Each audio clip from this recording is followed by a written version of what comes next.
Ethiopian Renaissance Dam, Africa's largest hydropower project, is now a reality. And joining me to share his insights is Fekahmed Negash, who also played a role in this remarkable project. A very warm welcome to the program, Fekahmed. Thank you very much. 14 long years after the groundbreaking ceremony. Does it feel like too long? Yes. For you? Yes, it is long. Because when you think about making a faster delivery to the community in need of power, it is long. But when we look at the technicality and the complexity with which, under which this project was being pushed forward, it is not very long. Naturally, no such complex projects will have between 40 to 60% delay. This is very natural. So when we look at that, 10, 11 years is okay, but the last 3 years could be, And it's going to continue to be the largest dam on the African continent for years to come. Yes, it will be the largest hydropower plant, not the largest dam. This is actually one of the information which is being released, but that is not true. It is not the largest dam, because there are other dams which are larger than the Grand Ethiopian Renaissance Dam. We have the Kariba Dam between Zambia and Zimbabwe. We do have the Okosambo Dam in Ghana. We also have the High Aswan Dam in the Nile Basin, which are larger in terms of the size of the dam and in terms of the amount of water they store. Like the Ethiopian Renaissance Dam stores less than half the water that is stored in the Aswan High Dam. But when you look at the amount of energy generated, yes, it is the largest hydropower plant in Africa.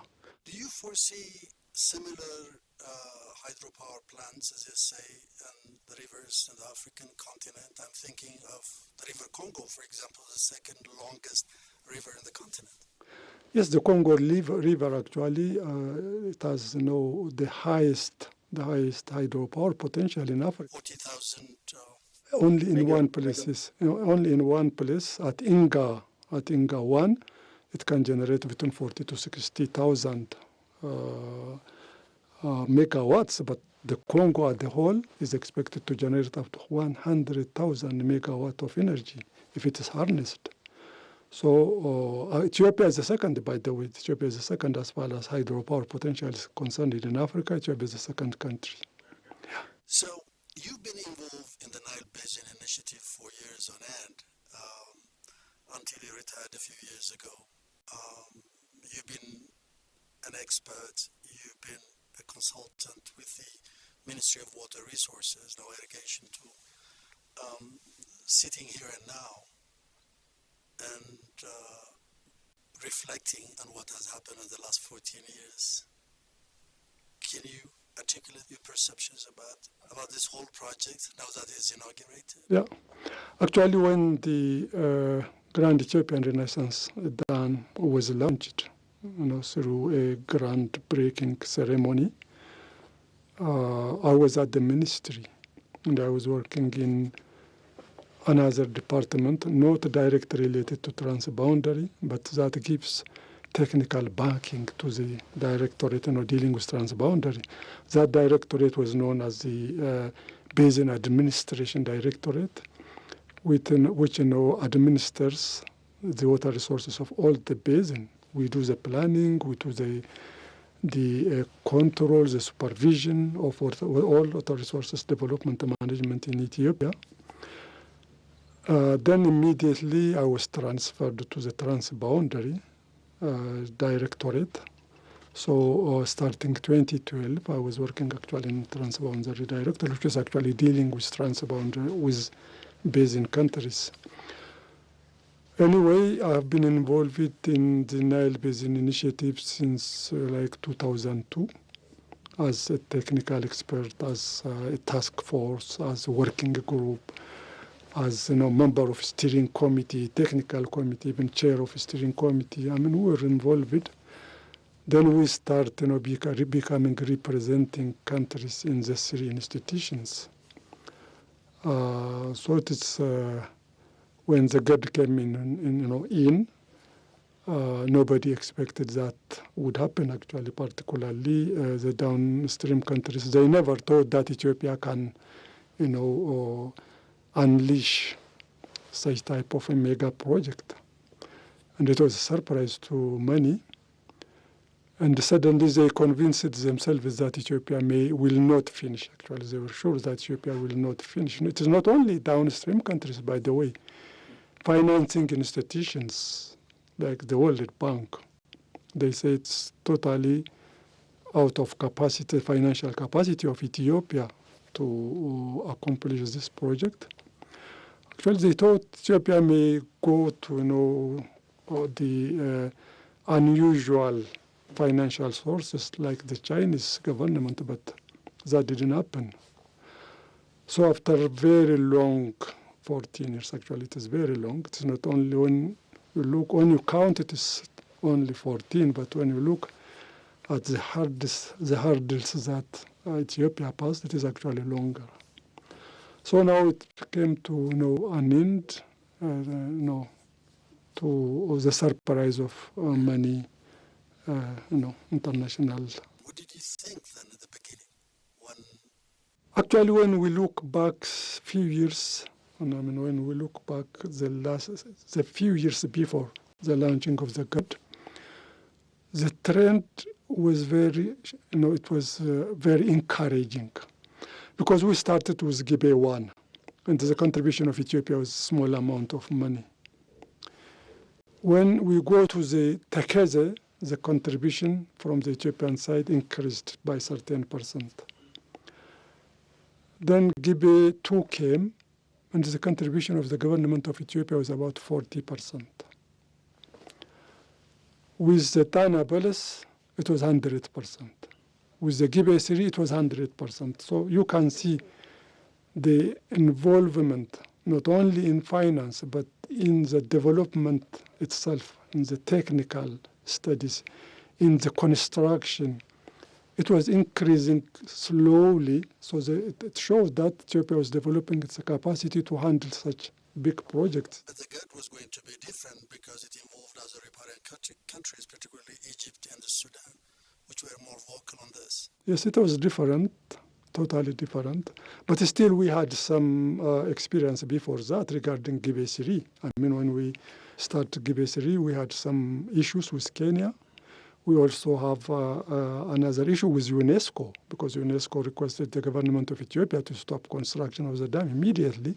They were actually encouraged by an international NGO known as the International River Networks. Actually, that created a lot of problem during that time. So we do have also some experience in that area.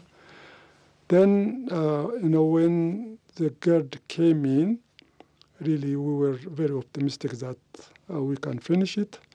Actually, what gave us, such a confidence was the support from the Ethiopian population. There was huge mobilization immediately after the launch. All Ethiopians of all tribes, of all religion, of all sector came out in support of the dam, and everybody started contributing, both within and from outside. So that was actually very... But it had its own detractors, share of detractors too. Like?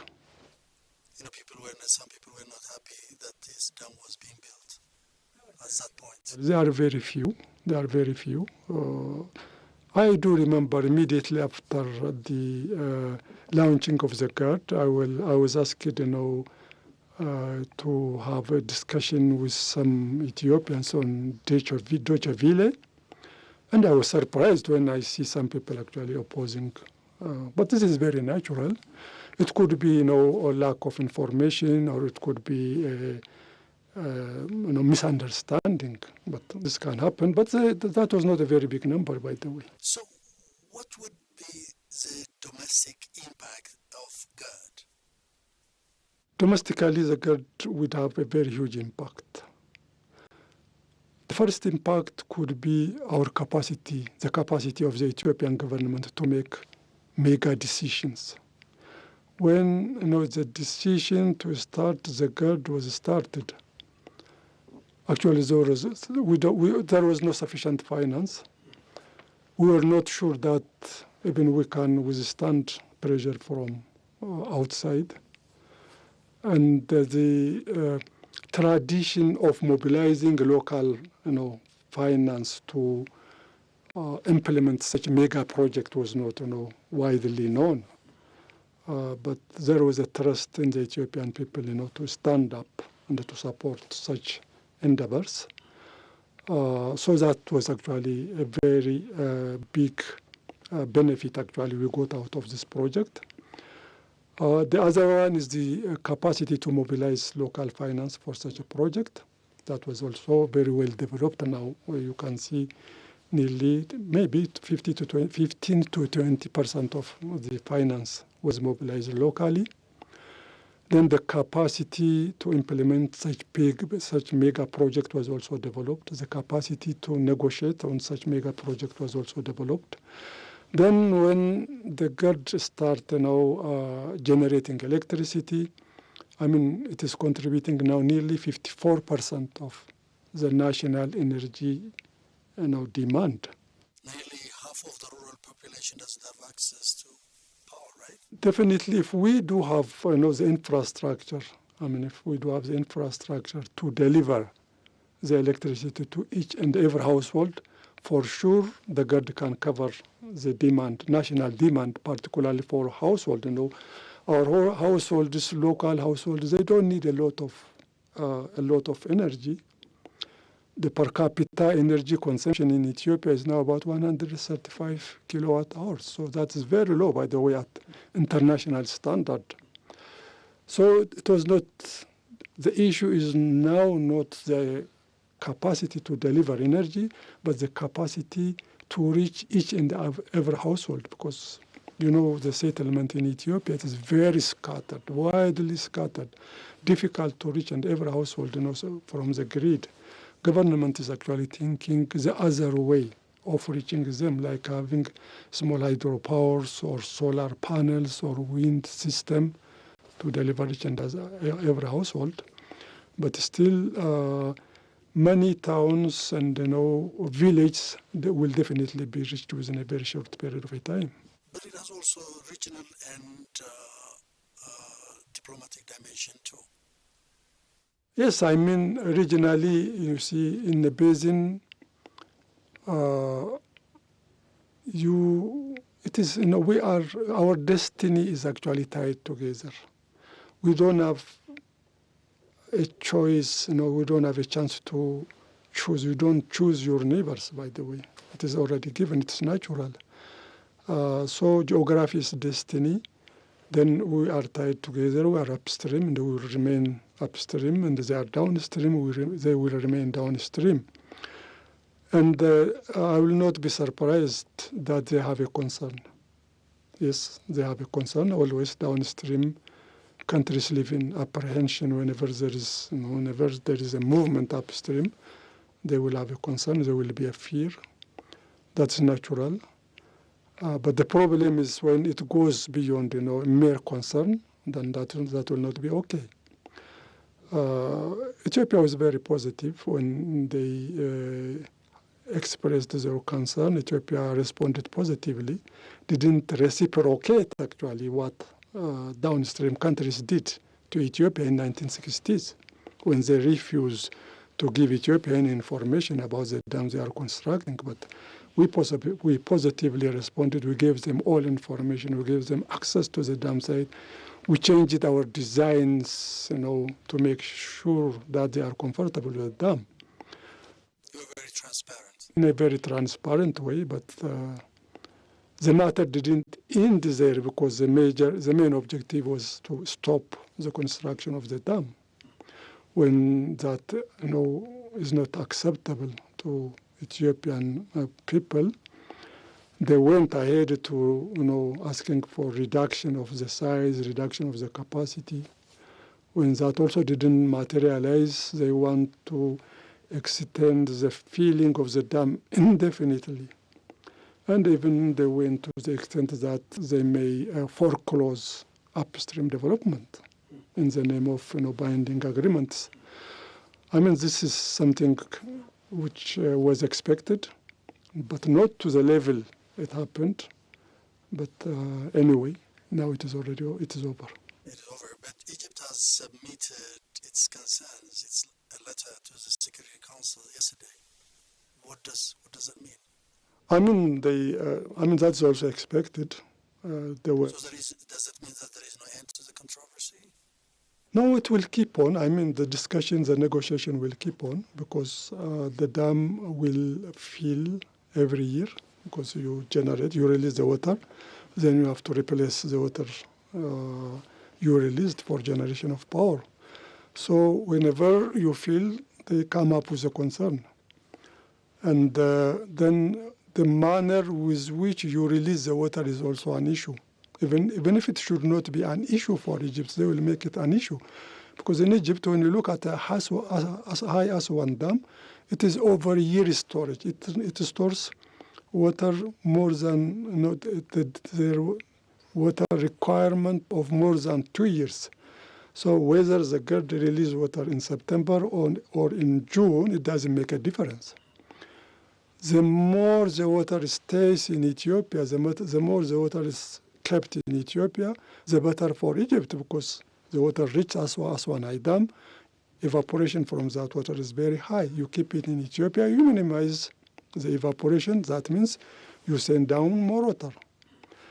But that is not an issue. The issue is actually somewhere else. It is very much related to the purported water right of Egypt. They want to keep the status quo. Otherwise, it should not be actually an issue. So how does this GERD translate into the framework of cooperation in this region? Actually, GERD can enhance cooperation not only in the Nile, but in East Africa. The first issue... It certainly makes Ethiopia a net energy exporter in the years to come. That's a plus for Ethiopia and for the recipients. Yeah, definitely, because they need energy. When you look at the continent as a whole, the distribution of resources is not uniform. Some countries may have oil or natural gas, others have water, others have minerals. So now the trend in the world is that one country cannot sustain itself alone. One country cannot withstand the impact of climate change by itself. One country cannot fulfill its demands, outright. It is not efficient. It is not feasible economically even. So now the trend is to have regional integration. So Ethiopia now is exporting energy to Djibouti because Djibouti has a very big gap in the supply, between the supply and the demand of energy. We are exporting energy to Kenya. We are exporting energy to Sudan. And then now we are connecting to Tanzania. Then will come Rwanda, Burundi, Uganda, others as well. So also Egypt, for example, when we negotiate the Declaration of Principle in 2015, they requested priority of purchase of power from the GERD, both Sudan and Egypt. So they want a priority even to purchase. So Egypt also have energy deficiency now, particularly due to the war between Israel and Gaza. They used to get natural gas from Israel. Now that is disconnected. They have also some shortage of energy. So the GERD will provide energy to those countries. That means there is a relationship. The relationship between those countries will be strengthened.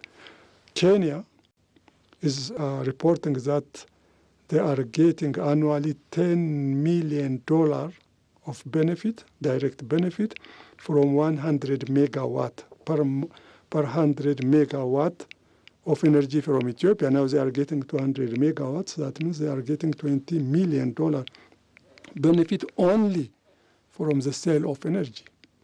But when that is injected into their GDP, the benefit Kenya is getting could be maybe more than 100 million annually. So countries are getting benefit. Ethiopia is also getting benefit because they get support, political support, diplomatic support also. There will be increased trade, between the countries. There will be increased investment. There will be increased, relationship between the countries in terms of tourism, infrastructure, transport. So the sectors that will be connected to using energy as a catalyst will keep on increasing. This is one relationship. The other relationship is with downstream countries. We are connected now by infrastructure, not only power, by infrastructure. There are dams in Sudan. There is a dam in Egypt. We have to really coordinate the operation of those dams. That means we have to exchange information. We have to jointly plan our operations so that the level of benefit, the amount of the magnitude of benefit they get from the dam will be elevated. We are also connected, in the form of regulating the flow so that we can withstand the impact of climate change, particularly in terms of drought and flooding. So if we are connected, Sudan, right? Like Sudan, for example, the dam in Sudan are very small when we look at the size. If we release huge amount of water unexpectedly from the GERD, then it may flood, dams in Sudan. They may also lose some water which could have been used for beneficial purpose. So we have to coordinate the operation of these dams so that the benefits they get will be higher than actually without coordination. So in this way, it will also facilitate more cooperation with downstream countries as well. But that would be something that could not be achieved anytime soon, as, for example, Sudan is in turmoil. Yes, unfortunately, Sudan is in turmoil. That is a very pity part. They don't deserve actually to be in such a state. But one thing for sure is that any infrastructure development in Ethiopia will benefit Sudan. They get huge amount of benefit. If Sudan can, unshackle itself from the 1959 agreement, if they can abrogate the 1959 agreement, the benefits Sudanese will obtain from the GERD and other upstream infrastructures will be higher than the benefit Ethiopia can get. Sudan has huge potential for irrigation development. They have nearly 20 million hectares of land that can easily be developed, converted into irrigable land. So there will be a food basket. They can easily be turned it into food basket for Africa and the Middle East. So any development in Africa, any development in Ethiopia is actually a very big opportunity for Sudan. Also, Egypt can benefit from any development in Ethiopia. But at least the amount of silt now being deposited in the Aswan High Dam already, took out nearly 1/3 of its storage capacity. So the more we develop, the more we retain the silt. Also, the more we develop and the more we store water in Ethiopia, that means there will be increased flow due to evaporation, minimum evaporation. But now there is one reality on the ground nobody can deny. Without GERD, now the GERD is full. The highest one dam is also full. That means we have nearly 74 billion cubic meters of water stored in the GERD, which is additional water in the river system. Without GERD, this water would have been diverted into a desert or sent into the Mediterranean Sea and then lost. Now we have additional water in the system that would be used to really withstand the impact of climate change. it will be released downstream, and then they will use it actually for whatever purpose they need. The more we develop additional infrastructure, the more capacity we will have to store water in the system. Fekahmed Negash, thank you so much for joining me on the show. Thank you for having me.